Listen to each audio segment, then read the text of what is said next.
इस बार 7वें सोमवार को महाकाल की सवारी और नागचंद्रेश्वर के दर्शन के लिए श्रद्धालुओं के लिए विशेष व्यवस्था की गई है। शहर में 50 बसें चलाई जा रही है ताकि श्रद्धालु निःशुल्क बसों के माध्यम से शहर में महाकाल और नागचंद्रेश्वर के दर्शन के लिए आ सके। पिछली बार 6 लाख से ज्यादा श्रद्धालु आए थे। इस बार भी इससे ज्यादा श्रद्धालुओं के उज्जैन में आने की संभावना। यह जानकारी कलेक्टर कुमार पुरुषोत्तम ने पत्रकार वार्ता में दी। इस दौरान एसपी ने कहा कि नागरिकों को बेहतर सुरक्षा प्रदान की जा रही है। शायद ही कभी होता होगा और महाकाल लोग बनने के बाद जो अप्रत्याशित रूप से लोग श्रद्धालु आ रहे हैं वो हमारे लिए खुशी का अवसर भी और एक चैलेंज भी है दोनों। तो सबसे पहले संदीप सोनी जी बताएं कि जिम्मेदारी वो पत्थर के लगाते तो पैसे देना पड़ते। टेंडर में शर्त थी पार्किंग की तो नहीं तो हमें पार्किंग नहीं लगा सकते थे ना। नहीं, ये लेटर मैंने ये कहा था कि लेटर स्टेज में पत्थर की मूर्तियां धीरे धीरे प्लान करके पत्थर की मूर्तियां बनने में 4-5 साल लगते हैं। अच्छा, जितनी मूर्तियां हैं तो धीरे धीरे आगे तो उसको रिप्लेस करते जाएंगे अपन। हाँ, लेकिन जब तक इसका टाइम है। हाँ, अब कल को अगर आप 10 साल के लिए मान लीजिए टाइम है डिफेक्ट लाइन, अगर 10 साल में आप मूर्ति चेंज तो ये बात नहीं आएगी कि आपने क्यों चेंज कर दिया। ये ना एग्रीमेंट के ना उससे कम ना उससे ज्यादा। दोनों एक ही दिन है और जैसे हर सोमवार को भीड़ आ रही है। लास्ट संडे लगभग 6,10,000 लोगों ने दर्शन किए थे। एक्सपेक्टेड है कि हर वर्ष की तुलना में इस बार नागपंचमी पर ज़्यादा संख्या होगी और चूंकि श्रावण सोमवार है तो और ज़्यादा संख्या होगी। तो इसी संख्या को दिमाग में रखते हुए जो दर्शन व्यवस्था है दोनों की अलग अलग और अलग अलग स्थल से की गई है। जैसे कि समझ लीजिए कई लोग हैं जो कि सिर्फ नागचंद्रेश्वर जी के दर्शन करने आते हैं, कुछ महाकाल के दर्शन करने आते हैं, तो किसी जगह पर भीड़ हो दूसरा व्यक्ति उसके कारण वो डिले ना हो। इसी को ध्यान में रखते हुए जो दर्शन व्यवस्था है वो नागचंद्रेश्वर यदि कोई दर्शनार्थी दर्शन करने आता है तो वो हमारी भील समाज की जो पार्किंग है नरसिंह रोड पर वहाँ से रहेगी। और बाबा महाकालेश्वर के लिए दर्शन करने के लिए आता है तो वो जो त्रिवेणी सर्विस पार्किंग इसके सामने ही है वहाँ से रहेगी। दोनों प्रवेश उसका प्रवेश मार्ग यहाँ से रहेगा। अभी किस प्रकार से होगा थोड़ा डिटेल में बात कर लेते हैं।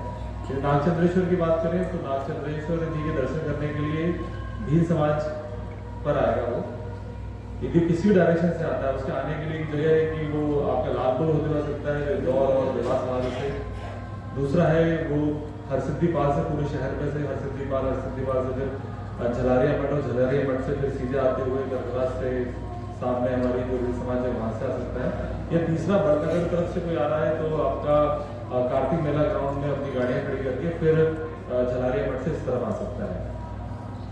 जहाँ से भी आ रहा है वहाँ पर उसके शूज के रखने की व्यवस्था हरसिद्धि चौराहे की तरफ। हरसिद्धि चौराहे पर एंटर करने के बाद वो हरसिद्धि चौराहे से राइट टर्न बड़ा गणेश की तरफ जाएगा। जब बड़ा गणेश की तरफ जाएगा तो सीधे हाथ की तरफ से जाएगा जो हमारा विघ्न टीला है या जो हमारी एंट्री है 4-5 नंबर वाली, वहाँ से एंटर करेगा और सीधे 4-5 नंबर गेट पर पहुंचेगा बड़ा गणेश होते हुए। वहीं से पूरी तरह बैरिकेटेड में रहेगा वो। और इस जैसे पूरी बैरिकेटेड में रहेगा तो हर जगह पर जो मिनिमम व्यवस्थाएं पानी पीने की टॉयलेट वो सारी व्यवस्थाएं रहेंगी। 4-5 नंबर में एंट्री करने के पश्चात वो सामने विश्राम धाम में पहुंचेगा। विश्राम धाम से फिर जो ब्रिज बना हुआ है उस ब्रिज के 2 पार्ट है। लेफ्ट हैंड साइड से वो एंटर करेगा, 2 लाइन में एंटर करेंगे और नागचंद्रेश्वर मंदिर पे बिल्कुल ऊपर पहुंचने के बाद वहीं से वो यूटर्न लेगा और दर्शन करते हुए श्रद्धालु बाहर वापस आएगा।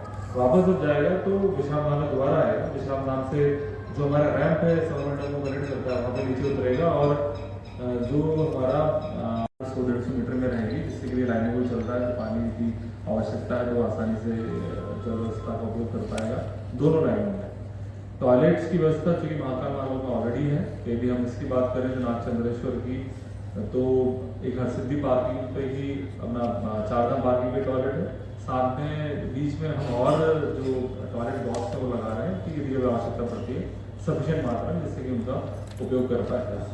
सीसीटीवी सर्वेलेंस सिस्टम ऑलरेडी पहले से मंदिर में और जो स्मार्ट सिटी के द्वारा मिला के 700 कैमरे का सर्वेलेंस सिस्टम है जो हमारा कंट्रोल रूम से पूरी तरह से मॉनिटरिंग होगी। साथ ही यदि हम बेगम बाग की तरफ की बात करें या फिर करकराज और करकराज के पहले आपका भील समाज पूरी नरसिंह घाट और उसके आगे की उस जगह पर भी हमारे सभी पीटीजेड कैमरा और दूसरे कैमरा लगाए गए हैं। मतलब जिस जगह से दर्शन प्रारंभ होगा उससे दर्शन किया है। तो इतने सारे लोग सिर्फ उज्जैन से नहीं आए थे, बाहर से भी आए थे। लगभग 65% तो आप लोग मानते होंगे बाहर से दर्शनार्थी आए थे। सबने अपनी वाहनें पार्क करी, सबने अपना मंदिर दर्शन किया। किसी की भी पर से उतनी शिकायतें नहीं है। पर से शिकायतें नहीं है का अर्थ ये है कि कहीं उसको बहुत ज़्यादा जाम में लगना पड़ा हो, पार्किंग ना मिली हो। बहुत सारे वैसे इशूज नहीं है जो कई जगहों पे आते हैं। यहाँ के बजाय आप काशी अगर जाएंगे तो काशी की भी गली संकीर्ण है, वहाँ पे भी पुराना काशी है। कई लोग लगभग 2-2, 3-3, 4-4 किलोमीटर दूर वहाँ पे भी गाड़ियाँ पार्क करते हैं। ई रिक्शा वहाँ पे भी वही समस्याएं देते हैं जो यहाँ पे देते हैं। तो चुनौतियाँ हमें जो हमारे सामने हैं, आप लोगों से मंथन चिंतन और के बाद आती है, उसके पश्चात हम लोग अध्ययन करेंगे